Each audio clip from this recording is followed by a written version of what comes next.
욥기 25장 말씀 함께 보십니다. 욥기 25장 1절에서 6절 말씀입니다. 25장 우리 한 목소리로 함께 합독하시겠습니다. 수아 사람 빌닷이 대답하여 이르되 하나님은 주권과 위엄을 가지셨고 높은 곳에서 화평을 베푸시느니라. 그의 군대 수를 어찌 계수할 수 있으리. 그가 비추는 광명을 받지 않은 자가 누구냐. 그런즉 하나님 앞에서 사람이 어찌 의롭다 하며 여자에게서 난 자가 어찌 깨끗하다 하랴. 보라, 그의 눈에는 달이라도 빛을 발하지 못하고 별도 빛나지 못하거든. 하물며 구더기 같은 사람, 벌레 같은 인생이랴. 아멘. 욥기 25장은 욥기 42장 전체 중에서 가장 짧은 장입니다. 오늘 보신 것처럼 25장은 1절에서 6절까지 아주 짧은 내용입니다. 내용은 짧지만 그 깊이는 아주 깊은 그러한 성경이 욥기 25장입니다. 이 욥기 25장은 욥의 친구인 빌닷이라는 사람이 한 말씀이죠. 빌닷은 앞뒤를 쭉 보시면은 지혜가 상당히 많은 사람 같습니다. 빌닷이 한 욥기서 말씀을 보시면은 아주 명언을 많이 담고 있음을 봅니다. 특히 우리가 잘 알고 있는 욥기 8장이 이제 빌닷의 이야기인데, 우리가 잘 아는 것처럼 내 시작은 미약하였으나 내 나중은 심히 창대하리라. 이 말씀이 이제 빌닷의 첫 번째 말씀의 한 부분이죠. 만약 이 말씀이 없다면 아마 우리가 식당에 걸려있는 수많은 성구액자들이 이 세상에 아마 현재적으로 없을 거고, 또 많은 사람들이 어떤 무슨 일을 시작하면서 작게 시작하지만 나중은 클 것이라는 어떤 소망을 갖기가 힘들 터인데, 빌닷이라는 사람의 입을 통해서 하나님이 지혜를 주셔서 지금 이 시대도 우리 수많은 사람들이 내 시작은 미약하지만 내 나중은 심히 창대할 것이다. 하나님을 경외해라. 그런 말씀 우리가 지금도 기억하고 용기를 얻고 있습니다. 지금 25장은 빌닷의 세 번째 말씀이고 깊은 영적 내용을 담고 있습니다. 이 앞장의 24장은 욥의 말씀인데, 욥이 고통이 너무 심하고 고난의 의미를 알 수 없고 또 고난이 언제 끝날지 알 수 없으니까 욥이 상당히 지쳐 있어요. 화가 납니다. 힘듭니다. 짜증이 납니다. 이게 당연하죠. 우리 모두 다 누구든지 고난이 너무 오래 지속되면은 한계가 있기 때문에 짜증나고 화가 나고 불평 나오는 건 당연한 일이죠. 근데 누구든지 반대로 고난이 이런 의미가 있구나. 이 고난이 언제 끝나는구나. 이렇게 명확하게 고난의 의미를 알든지 고난이 끝날 때를 알면 그래도 견딜만 합니다. 왜요? 나한테 이런 의미, 유익이 있구나. 의미를 알기 때문에 그래요. 또 그 끝날 때를 알면 그래도 인내할 수가 있습니다. 그런데 고난의 특징이 무엇입니까? 대부분 고난의 의미를 모르거든요. 왜 이런 고통, 고난이 내게 있는지 알지를 못해요. 이게 언제 끝날지 이것도 시기를 알 수 없기 때문에 인간에게 이것이 고난이 되는 것을 봅니다. 24장에서 욥은 고난을 자기가 당하면서 세상의 부조리에 대해서 이야기합니다.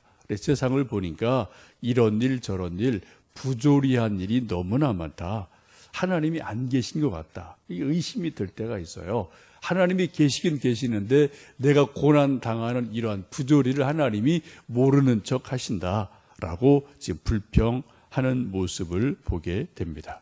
그래서 의인이 고난 당하고 악인이 형통하다.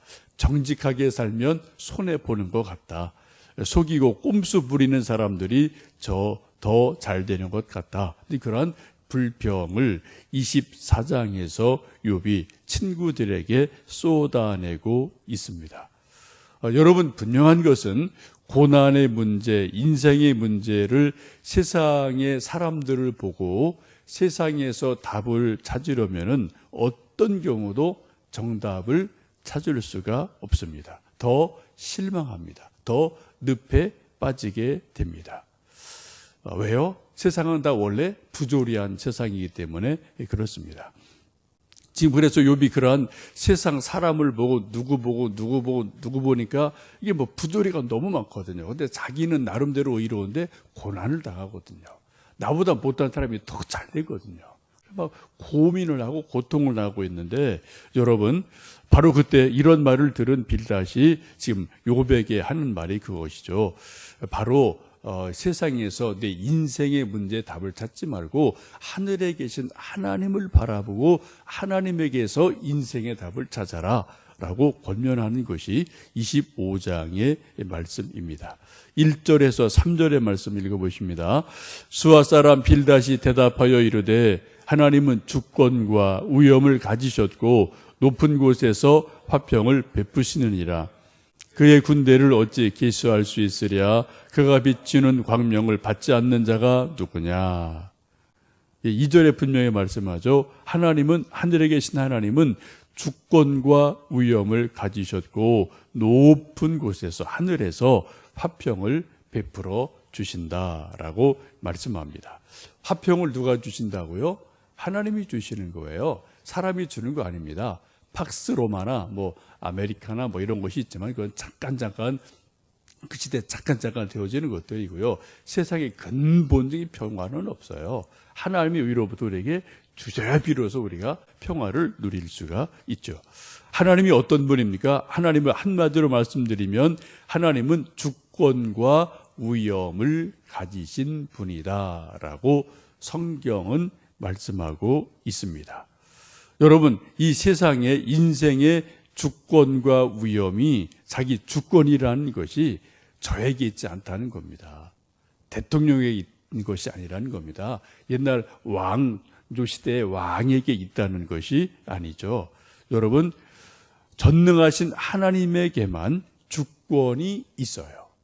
왕도, 어떤 재벌도, 어떤 대통령도, 어떤 똑똑한 사람도 자기 주권이 있는 것 같지만 사실은 자기 주권 없습니다. 그걸 인정할 때 진짜 겸손한 인간이 돼요. 시편 22편 28절도 그런 말씀을 하죠. 주권은 주님께 있으며 주님은 만국을 다스리시는 분입니다. 오직 절대 주권은 하나님 한 분에게만 있다. 이것이 우리의 신앙 고백이에요. 성경이 전체가 말할 말씀이 그겁니다. 그래서 왕들도 까불지 마라. 뭐 헛소리 하지 마라. 그죠? 왜요? 하나님만 의지해라. 왕도 하나님만 의지해라. 라는 것이 뭐 성경의 전체 흐르는 말씀이고, 이제 하나님을 일컬어 우리가 뭐 만왕의 왕이시다. 라고 우리가 고백을 합니다. 여러분, 빌닷이 지금 하는 말이 욥에게, 욥아, 세상의 상대적인 것 보고 뭐라고 자꾸 불평하지 마라. 절대적인 주권을 가지신 하나님을 바라봐라. 그래야지 기준이 잡히고 답이 나온다라고 권면을 합니다. 여러분, 이건 뭐 저나 여러분도 마찬가지고 지금 욥도 마찬가지고요. 이건 뭐 모든 인간이 다 마찬가지예요. 이 세상에서 누구든지 인생의 정답을 찾으려고 몸부림을 치는데요. 여러분, 정답, 절대 정답 절대로 찾지 못합니다. 전번에 공병호 박사 와서 여러분 이야기한 것도 좀 기억나십니까? 절대적인 가치 기준을 자기가 세상 학문에서 다 찾아보려고 애를 썼는데 절대적인 거 없더라, 세상에. 자기가 고민하고 절망하다가 이제 하나님을 만났다. 뭐 그런 고백도 나름대로 한 건 여러분 기억하지 않습니까? 공병호 박사는 하여튼 한국에서는 뭐 책 가장 많이 읽는 사람 중에 하나예요. 하여튼 뭐 그런 사람도 세상에 수많은 고전에서 책에서 다 찾아봤는데 이 세상에는 절대적인 게 없더라. 뭐 갈망하다가 절망하다가 하나님을 찾게 되는 고백을 하죠. 이게 겸손한 거죠. 지혜가 있는 거죠. 여러분, 이 세상에 있는 것은 다 바뀝니다. 상대적인 거예요. 한 시대는 그게 맞는 것 같은데 조금 세월 지나가 보세요. 그거 다 틀려요. 다 상대적인 거예요. 또 답이 또 다르게 나오거든요. 바뀌고 또 바뀌거든요. 정권도 바뀝니다. 이데올로기도 바뀝니다. 정의 개념도 바뀌어요. 공의 개념도 다 바뀌어요. 다 상대적인 거거든요. 지금 우리나라랑 미국이랑 뭐 러시아, 아프리카 가면 다 어떤 그 개념이 다 다르게, 그죠? 자기 기준에서 말하는 것을 볼 수 있습니다.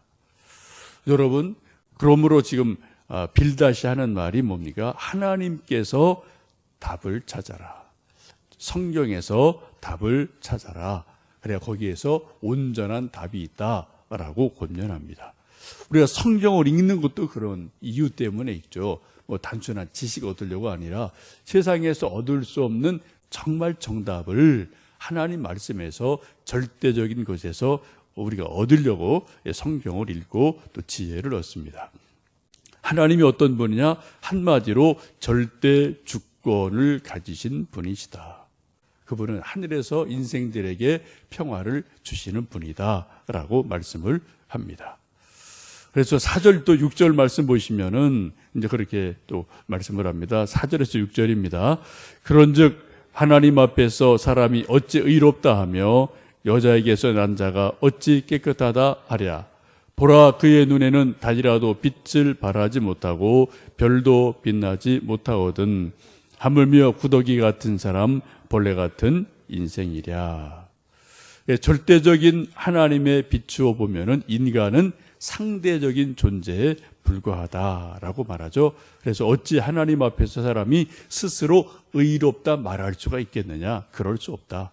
여자에서 난 모든 인생들은 나는 깨끗해, 나는 온당해 라고 말할 수 있는 사람이 이 세상에 아무도 없다라고 말씀합니다. 5절에 그렇게 비유하죠.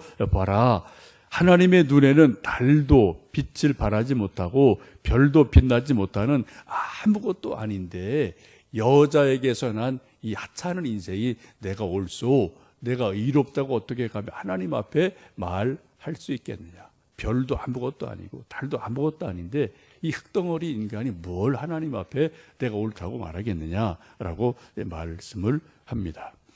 계시록 22장에 보시면 이제 마지막 새하늘 새 땅이 이루어졌을 때 그때 그렇게 말씀하죠.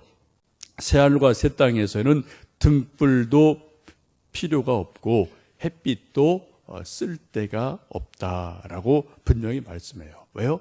빛이신 하나님이 계시기에 태양이 쓸 데가 없다니까요. 우리 볼 때는 태양이 절대적인 거죠. 근데 하나님 보실 때는 아무것도 안 해요. 우리가 뭐 요즘 과학 지식이 조금 이제 있어서 아시지 않습니까? 태양계라는 게 뭐 별 몇 개, 이렇게 있고, 그죠? 우주를 보면 뭐 정말 이 태양계라는 게 뭐 저쪽 구석에 뭐 전만쯤도 되지 않는 자그마한 게 이 태양계라는 거 아닙니까?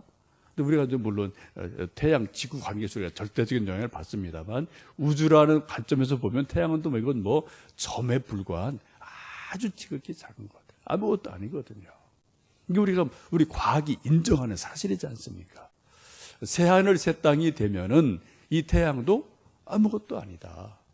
하나님 앞에 이건 뭐 빛 아니다라고 말씀을 하고 계셔요. 하물며 여자가 난 흙덩어리인 인간이 인생이 어떻게 내가 옳아요, 내가 이래라 어떻게 감히 말할 수 있겠느냐라고 지금 말씀을 하죠. 6절 말씀을 보면 아주 충격적인 말씀을 합니다. 6절 말씀 다시 보시겠습니다. 하물며 구더기 같은 사람, 벌레 같은 인생이랴. 하나님 보실 때 달도 또 별도 태양도 아무것도 아닌데 여러분 아시지만 별이 태양보다 수십 배, 수천 배 큰 별이 뭐 허다하게 많아요. 이거죠. 우주 속에요. 우리가 너무 멀어서 이렇게 보일 뿐인 거죠. 달도 별도 해도 하나님 보실 때 아무것도 아닌데 하물며 우리 구더기 같은 인생, 벌레 같은 인생이 하나님 앞에 뭐냐라고 말하면서 유백에 지금 세상 보고 자꾸 불평하지 마라. 누구 사람 보고 자꾸 뭐라고 말하지 마라. 우리 인생이 구더기 같은 존재다. 저나 여러분이나 구더기 같은 존재다라고 말씀합니다. 여러분 동의되십니까? 여러분한테 제가 아유 구더기 같으시네 라고 말하면 여러분 동의되세요? 속에서 반발심 나오죠? 뭐 말을 저따위로 해 라고 여러분 속에서 막 뭐가 올라오시죠? 제 말이 아닙니다. 하나님 말씀이에요. 인생이 뭐냐? 구더기 같은 존재라는 거예요. 저나 여러분이나. 그런 구더기 같은 인생이 뭘 하나님 앞에, 사람 앞에 뭘 말할 게 있느냐? 잠잠하고 하나님만 바라봐라 라고 지금 말씀을 하고 있습니다. 벌레 같은 인생이라고 그러죠. 요즘 우리가 이제 뭐 도시에서 사니까 이제 벌레를 많이 직접 접하지 못합니다만, 뭐 지금도 시골 가면은 뭐 송충이 뭐 드글드글거리고요. 또 나무에 뭐 이런저런 뭐 벌레, 바퀴벌레, 집에도 이제 바퀴벌레 뭐 왔다 갔다 할 때 있고요. 모기파리 뭐 윙윙거리고요. 딱정벌레 있고, 또 수많은 뭐 벌레들, 뭐 또 지렁이 같은 거 비 오면 꿈틀거리고 뭐 기어다니고요.